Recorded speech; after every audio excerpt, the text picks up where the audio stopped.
सर्दियों की वो रात थी जब धुंध इतनी गहरी थी कि सामने खड़ा इंसान भी धुंध में गायब हो जाता। स्टेशन के बाहर बस एक ही आवाज गूंज रही थी, ऑटो ऑटो। अपनी पुरानी पीली हरी ऑटो लेकर उम्मीद में कि कोई सवारी मिल जाए।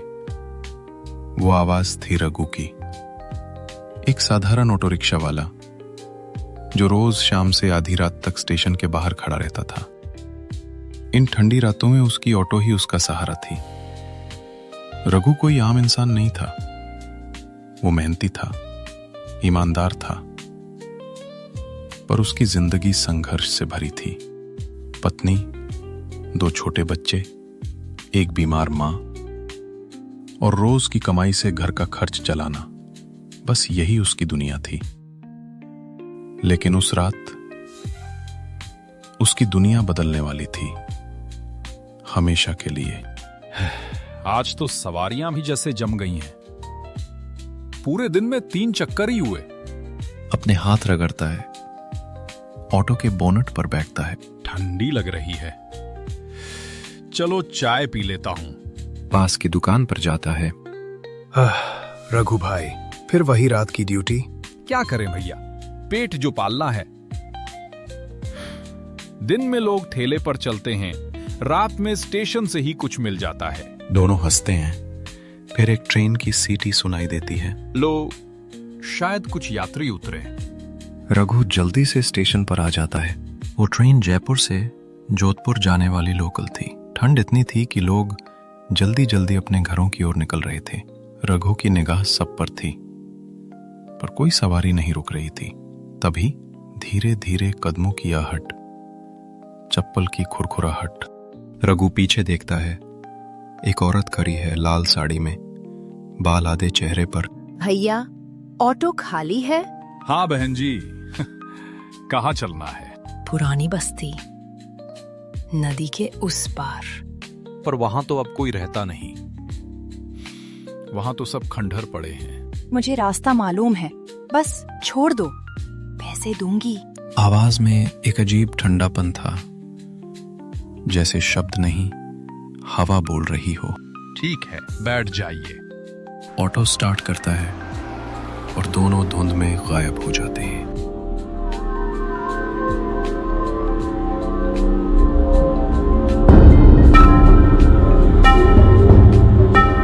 रास्ता सुनसान था। पेड़ों की डालियों से ओस टपक रही थी। रघु को बार बार लग रहा था जैसे कोई पीछे से देख रहा हो। बहन जी, आप वहां रहती हैं? कभी रहती थी। अच्छा, शादी के बाद मायके आ रही हैं क्या? महिला चुप, सिर्फ ठंडी हवा। बहन जी, सीट खाली, कोई नहीं। कहीं उतर गई क्या? ब्रेक लगाता है, उतरता है, चारों तरफ देखता है। कहीं उतर गई क्या? धुंध में कुछ हलचल। दूर से वही औरत खड़ी दिखती है, सड़क के बीच में। रघु, तू मेरा नाम कैसे जानती है? तेरे ऑटो से 20 साल पहले मैं गई थी, हमेशा के लिए। अचानक उसके चेहरे पर नीले निशान दिखते हैं। आंखें काली, होंठ ठंड से नीले पड़ते हैं। नहीं, ये सपना है। महिला की परछाई धीरे धीरे ऑटो के शीशे में समा जाती है। ऑटो अपने आप स्टार्ट होता है, बिना किसी के छुए। उस रात धुंध में गुम हो गया रघु। सुबह की ठंडी धूप ने जब स्टेशन की धुंध को हटाया तो वहां खड़ा था रघु का ऑटो, खाली, गीला, ठंडा और अजीब सी बदबू से भरा।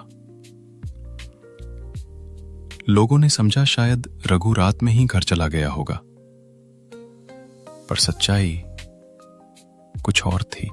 रघु का घर। दरवाजे पर दस्तक की आवाज। कौन है इस वक्त?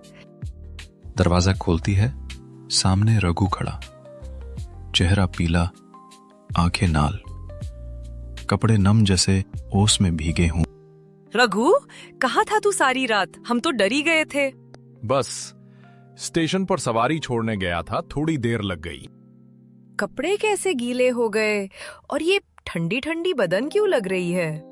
ठंड ज्यादा थी बस। आंखें नीचे झुकाकर कमरे में चला जाता है। रमा ने कुछ अजीब महसूस किया। रघु का चेहरा जैसे सूना था। वो मुस्कुरा तो रहा था मगर उसकी मुस्कान में कोई गर्मी नहीं थी, बस एक ठंडी चुप्पी थी। रात का समय सब सो रहे थे। थोड़ी देर बाद रमा उठकर देखती है रघु बिस्तर पर नहीं है। वो खिड़की से झांकती है। रघु बाहर अपने ऑटो के पास बैठा है और किसी से धीरे धीरे बात कर रहा है। आज भी आएगी ना तू? मैं इंतजार करूंगा। रमा की सांसें रुक जाती हैं। किससे बात कर रहा है ये? वो धीरे से बाहर जाती है पर वहां कोई नहीं, सिर्फ रघु और खाली ऑटो। रघु, किससे बात कर रहे हो? अरे कोई नहीं, बस यूं ही। ऑटो की पिछली सीट गीली है, जैसे किसी ने अभी अभी वहां बैठा हो।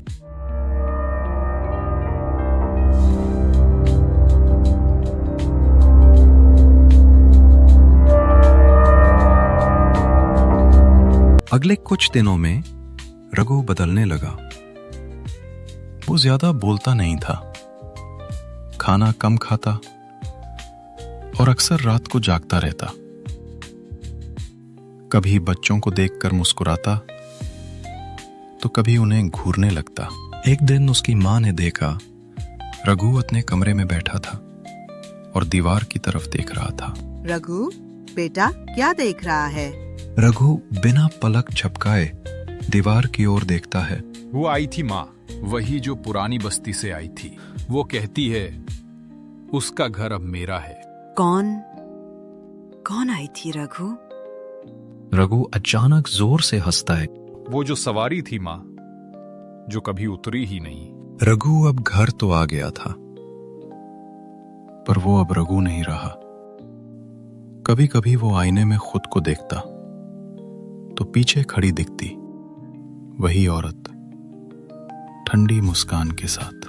रघु अब घर में शरीर से तो था पर उसकी आत्मा जैसे कहीं और जा चुकी थी। कभी दीवार से बातें करता, कभी बच्चों के खिलौनों को उठाकर हंसता और रात को अपने ऑटो की पिछली सीट साफ करता, जैसे किसी मेहमान का इंतजार हो। रमा समझ गई अब कुछ गड़बड़ है और इस गड़बड़ की जड़ शायद वही है, स्टेशन और पुरानी बस्ती में, जहां से ये सब शुरू हुआ था। रमा स्टेशन पहुंचती है। वो चाय वाले से कुछ पूछती है। भैया, वो रघु जो यहाँ ऑटो चलाता है, उस रात उसने किसे छोड़ा था पुरानी बस्ती में? उस रात? हाँ, मैंने देखा था एक औरत आई थी, आधा चेहरा बालों से ढका हुआ, लाल साड़ी पहने हुआ। पर अजीब बात ये थी, वो ट्रेन से उतरी ही नहीं थी। मतलब? मैं तो रोज ड्यूटी पर रहता हूं बहन जी। उस रात कोई ऐसी सवारी नहीं उतरी थी। फिर भी वो अचानक रघु के पास आ गई और दोनों धुंध में गायब हो गए। मुझे उस पुरानी बस्ती जाना होगा। रमा अकेली निकल पड़ी, धुंध भरी सड़कों से होते हुए उस जगह की ओर जहां अब कोई नहीं रहता था। सिर्फ पुराने पेड़, टूटी दीवारें और ठंडी हवा में बसी एक पुरानी बदबू। रमा धीरे धीरे बस्ती के अंदर जाती है। हर घर खंडार में बदल चुका है और बीच में एक पुराना कुआं। वो एक बूढ़ी औरत को देखती है जो आग के पास बैठी है।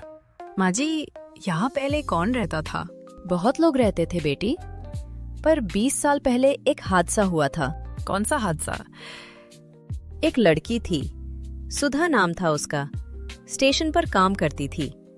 कहते हैं किसी ऑटो वाले ने उसे देर रात घर छोड़ने का वादा किया था, पर रास्ते में ऑटो पलट गया।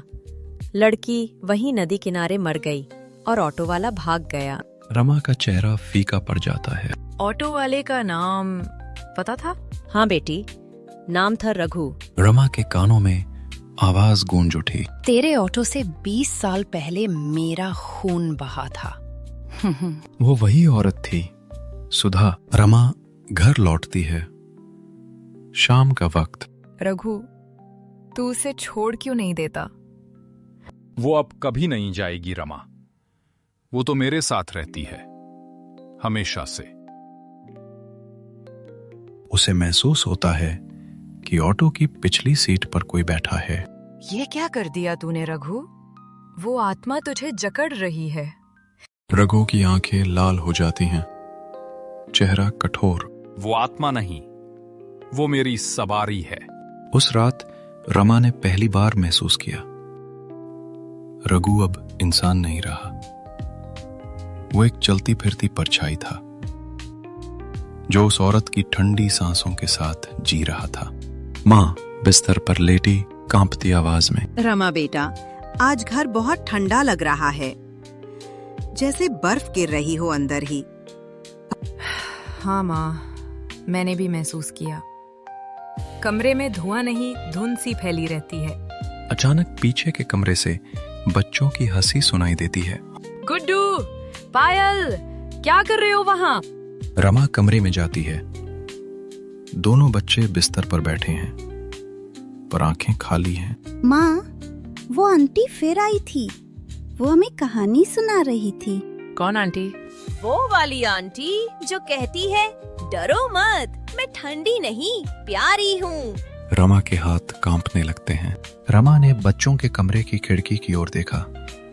वहां किसी के पैरों के निशान थे, पर वो निशान बर्फ से बने थे और अंदर से बाहर की ओर नहीं, बल्कि बाहर से अंदर की ओर जा रहे थे। रात के 2 बजे ऑटो अपने आप स्टार्ट होता है। रघु, कहाँ जा रहा है तू इतनी रात में? रघु बिना जवाब दिए ऑटो चलाता है। पीछे की सीट पर धुंध जैसी छाया बैठी है। रघु, किसे ले जा रहा है? रघु की आवाज दूर से आती है, ठंडी और खाली। जिसे छोड़ नहीं सका, अब हर रात उसे स्टेशन तक ले जाता हूं, फिर वो मुझे घर तक छोड़ देती है। उसके बाद हर रात वही होता। ऑटो की टक टक आवाज, घर के बाहर बर्फ सी जमी जमीन, और सुबह ऑटो के अंदर बर्फीले निशान, जैसे कोई वहां बैठा हो घंटों तक। अगली सुबह। रमा बेटा, अब इस घर में चैन नहीं है। रात को कोई मेरे कान में फुसफुसाता है, मैं लौट आई हूँ रघु के लिए। माँ, वो आत्मा अब सब पर हावी हो रही है। मैं कुछ करूंगी, मुझे उससे बात करनी होगी। खिड़की के शीशे पर सफेद उंगलियों के निशान बनते हैं, जैसे कोई बाहर से भीतर देख रहा हो। अब रमा का डर गुस्से में बदल चुका था।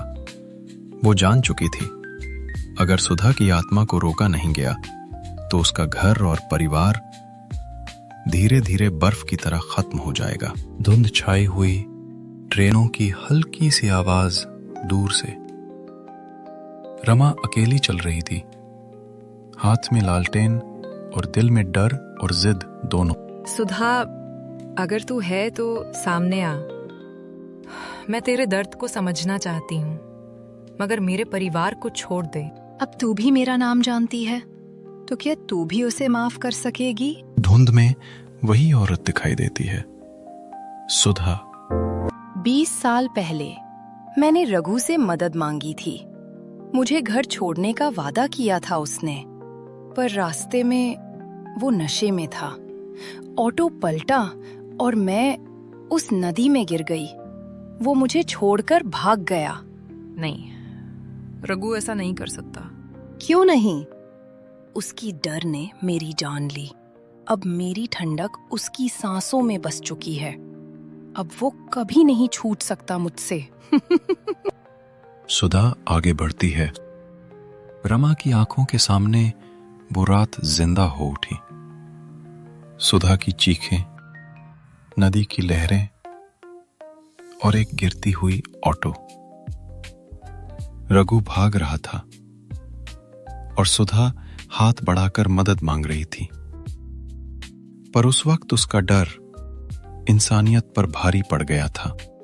अगर तेरा दर्द सही है तो मैं तुझे मुक्ति दिलाऊंगी, लेकिन मेरे बच्चों को छोड़ दे सुधा, वो निर्दोष हैं। मैं किसी को नहीं चाहती, मुझे बस न्याय चाहिए। वो मान ले कि उसने मेरा खून किया है, तभी मैं चैन से जा सकूंगी। धीरे धीरे सुधा गायब होती है। हवा थम जाती है। रमा ने उस रात ठान लिया, अब वो रघु को उसकी सच्चाई का सामना करवाएगी।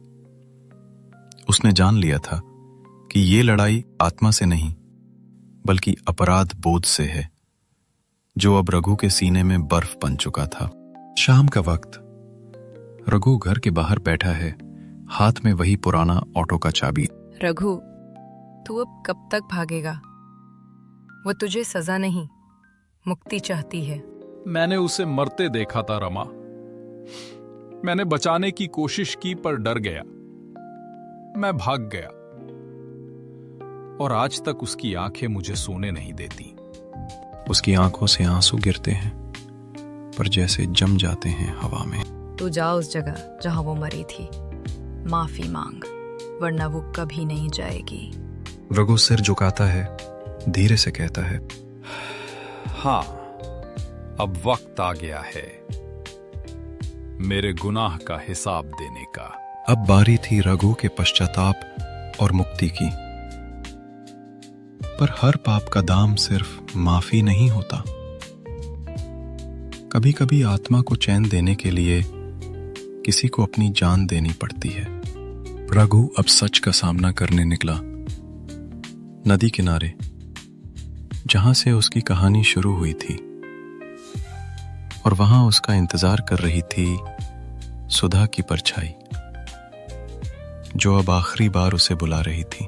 रात उतनी ही सर्द थी जितनी उस हादसे की रात। आसमान धुंध से ढका हुआ और हवा में एक अजीब सी खामोशी थी।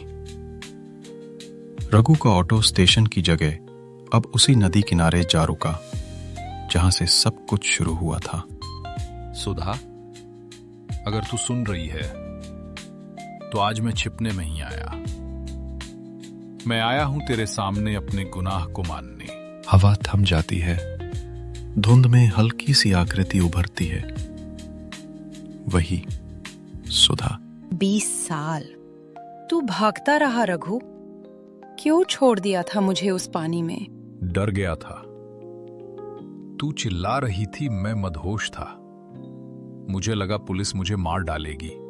मैं भाग गया सुधा, पर हर रात वो आवाज मेरे कानों में गूंजती रही। माफ कर दे सुधा, मैं इंसान नहीं, डरपोक था। सुधा की परछाई धीरे धीरे आगे बढ़ी। उसकी आंखों में अब आग नहीं, आंसू थे। वो रघु के सामने झुककर बोली, मुझे मौत का डर नहीं था रघु, मुझे तेरे धोखे का दर्द था। तू अगर उस दिन एक हाथ बढ़ा देता तो मैं आज जिंदा होती। तेरे डर ने मुझे मारा था, अब तेरा पछतावा मुझे चैन देगा। वो रघु के माथे पर हाथ रखती है, हवा जम जाती है। अगर मेरी मौत से तुझे सुकून मिलेगा तो मैं तैयार हूं सुधा। हवा तेज चलने लगती है। ऑटो का इंजन अपने आप स्टार्ट हो जाता है। नदी के उस किनारे एक चीख गूंजी और सुबह जब गांव वाले पहुंचे तो रघु का ऑटो स्टेशन पर खड़ा था, पर ड्राइवर की सीट खाली थी। रमा अपने घर के बाहर बैठी है, बच्चों के पास। सर्द हवा अब पहले जैसी ठंडी नहीं थी। शायद उसे शांति मिल गई। उसकी आंखों में आंसू हैं, लेकिन चेहरा शांत है। बच्चे पीछे से पूछते हैं, माँ, पापा अब नहीं आएंगे? वो अब वही हैं जहां ठंड नहीं लगती बेटा, जहां गुनाह भी माफ हो जाते हैं। रघु के जाने के बाद 3 महीने बीत चुके थे। सर्दियां अब भी वही थीं, लेकिन अब हवा में वो बर्फीली डर नहीं थी। रमा अपने बच्चों के साथ नए घर में रहने लगी थी, गांव के किनारे, जहां से स्टेशन दिखता था। हर शाम रमा लालटेन जलाकर खिड़की से देखती, जैसे किसी का इंतजार हो, पर फिर खुद को रोक लेती। शाम का समय। माँ, पापा अब सच में स्वर्ग में हैं क्या? हाँ बेटा, वहां ठंड नहीं लगती, न डर होता है। वो बच्चे को सुलाती है। खिड़की के बाहर से हल्की सी ट्रेन की आवाज आती है। रघु, जहां भी है खुश रहे। पर किस्मत की कहानी कभी सीधी नहीं होती। उसी रात जब घड़ी ने 12 बजाए, दरवाजे पर किसी ने धीरे से दस्तक दी। रमा उठकर दरवाजे की तरफ जाती है। बाहर अंधेरा और कोहरा। कौन है? कोई जवाब नहीं, बस हवा का झोंका अंदर आता है। बाहर कोई नहीं, बस जमीन पर एक पुरानी ऑटो की चाबी रखी होती है। रमा चौंक जाती है, आंखें फैल जाती हैं। रघु? वो ऑटो की चाबी लेकर अंदर चली जाती है। पीछे से हवा तेज चलती है। खिड़की से आवाज आती है। धन्यवाद रमा, तूने मुझे मुक्त किया। रमा के गालों से आंसू बह जाते हैं। वो चाबी को सीने से लगाती है। कमरे पर एक कोने में हल्की सी नीली रोशनी चमकती है। जा रघु, अब चैन से रहना। धीरे धीरे नीली रोशनी ऊपर उठती है और गायब हो जाती है। उस रात के बाद वो घर कभी ठंडा नहीं हुआ। सर्दियां आई, पर डर नहीं। ऑटो की वो पुरानी चाबी अब भी मंदिर के पास रखी है, जहां हर सुबह सूरज की किरणें उस पर पड़ती हैं। लोग कहते हैं रमा के घर के पास से गुजरते वक्त कभी कभी हल्की सी ऑटो की आवाज सुनाई देती है, पर अब वो डराती नहीं, बस याद दिलाती है कि कभी कोई ठंडी सांसें किसी आत्मा को मुक्ति दे गईं।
मैं भी अगर जैसे अगर किसी उसने जब बात करी थी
तो वो इसी वजह से चला गया होगा कि